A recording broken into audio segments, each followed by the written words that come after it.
കഴിഞ്ഞ ദിവസം ഇതിഹാസ താരമായ ലയണൽ മെസ്സിയുടെ ബോഡിഗാർഡായ യാസിൻ കൗജോയെ MLS കമ്മിറ്റി MLS-ൽ നിന്ന് പുറത്താക്കിയിരുന്നു. ഇനി ലയണൽ മെസ്സിയുടെ സെക്യൂരിറ്റി സ്റ്റാഫായി അദ്ദേഹം ഗ്രൗണ്ടിലേക്ക് MLS മത്സരങ്ങൾ നടക്കുന്ന സമയത്ത് വരേണ്ടതില്ല എന്നാണ് പുതിയ കമ്മിറ്റിയുടെ തീരുമാനം.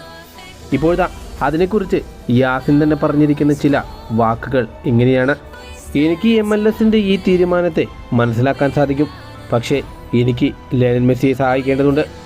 MLS-ഉം കോൺകാഫും എല്ലാം ഇടപെട്ടുകൊണ്ട് നമ്മളെല്ലാവരും ചേർന്ന് ലയണൽ മെസ്സിയെ സംരക്ഷിക്കേണ്ട ആവശ്യമുണ്ട്. കാരണം എനിക്ക് 7 വർഷത്തെ പരിചയമാണ് യൂറോപ്പിലുള്ളത്. ഫ്രഞ്ച് ലീഗിലും ചാമ്പ്യൻസ് ലീഗിലുമെല്ലാം ഞാൻ പ്രവർത്തിച്ചിട്ടുണ്ട്. അവിടെ ഉണ്ടായിരുന്ന സമയത്ത് വെറും 6 പേര് മാത്രമാണ് ലയണൽ മെസ്സി കളിക്കുന്ന ഗ്രൗണ്ടിലേക്ക് ലയണൽ മെസ്സിയെ സ്പർശിക്കാനായി ഓടിയെത്തിയത്. 7 വർഷത്തിൽ 6 പേര് മാത്രം. പക്ഷേ ഞാൻ അമേരിക്കയിലെത്തി.